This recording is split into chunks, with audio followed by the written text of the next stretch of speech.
এই রকম নরম তুলতুলে সফট নান রুটি কীভাবে আপনারা বাড়িতে খুব কম সময়ের মতো তৈরি করে নিতে পারবেন আজকের এই ভিডিওটিতে আমি আপনাদেরকে দেখাবো। তো দেখুন এখানে কতটি সফট হয়েছে এবং কত সুন্দর এটি হয়েছে। তো এরকমই নান রুটি কীভাবে ঘরে আপনারা তৈরি করবেন, তো ভিডিওটি আপনারা শেষ পর্যন্ত দেখতে থাকুন। কীভাবে তৈরি করবেন আমি আপনাদেরকে দেখাচ্ছি এই ভিডিওটিতে। তো তার জন্য এখানে আমি 600 গ্রাম ময়দা নিয়েছি। তো এরপর এই ময়দার মধ্যে আমি এখানে পরিমাণ মতো লবণ দিয়ে দেব এবং লবণ দিয়ে এই ময়দার সঙ্গে আগে লবণটি ভালো করে মিশিয়ে নেব। তো তারপর এর মধ্যে আমি এখানে টক দই দিয়ে দেবো এবং চিনি দিয়ে দেবো।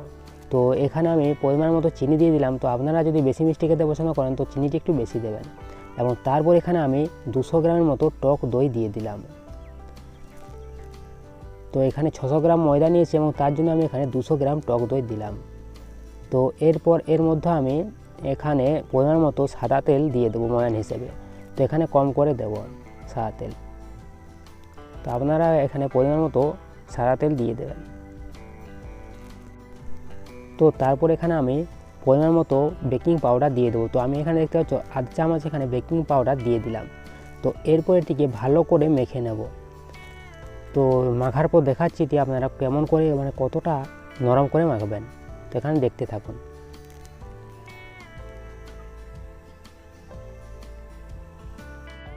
তো এখানে দেখুন এটি ময়দাটি আমার মাখা হয়ে গেছে। তো এরকম এতটাই নরম করে আপনাদেরকে মাখতে হবে।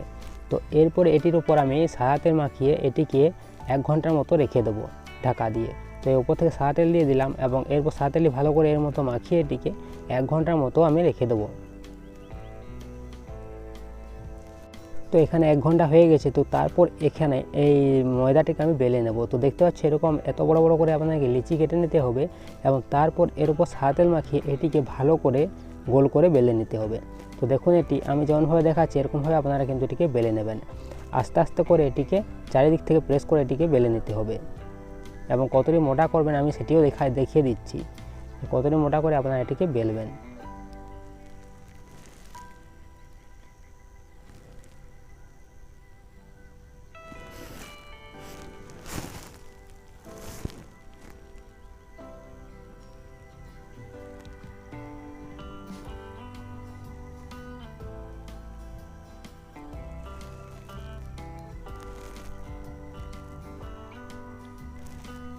তো দেখুন এটি বেলা কমপ্লিট হয়ে গেছে এবং দেখিয়ে দিচ্ছি যে আপনারা এরকম এতটি মোটা করে একটু বেলবেন। পাতলা করে বেললে কিন্তু এটি ভালো হবে না।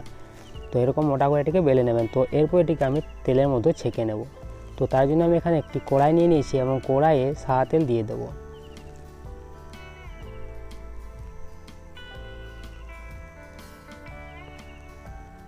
তো এখানে কড়াইয়ের মধ্যে সাদা তেল দেওয়া হয়ে গেছে। তো তেলটি প্রথমে গরম হতে দেবো এবং গরম হওয়ার পর যে বেলে রেখেছিলাম রুটিটি সেটি এর মধ্যে ছেড়ে দেবো। তো এখানে দেখুন তেলটি গরম হয়ে গেছে। তো এরপর এখানে আমি নান রুটিটি ছেড়ে দেবো।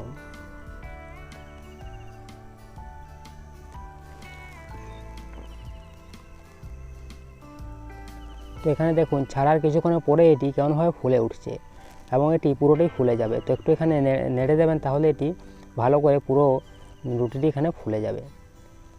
তো এরপর এটিকে দুদিকটি ভালো করে ভেজে নেব। তো দেখুন এটি কত সুন্দর হয়েছে। তো আপনারা যদি এরকমভাবে তৈরি করেন তাহলে আপনাদের এরকম ফুলে উঠবে এবং নরম তুলতুলে নান রুটি তৈরি হয়ে যাবে। তো এরপরে দুদিকটি ভালো করে ভেজে নিলে এখানে আমাদের নান রুটি রেডি হয়ে যাবে। তো এরকমভাবে আপনারা খুব কম সময়ে এবং কম উপকরণ দিয়ে বাড়িতেই খুব সুস্বাদু নান রুটি তৈরি করতে পারবেন। তো দুদিকটি ভালো করে ভাজা হয়ে গেলে এটিকে আমি তুলে নেব।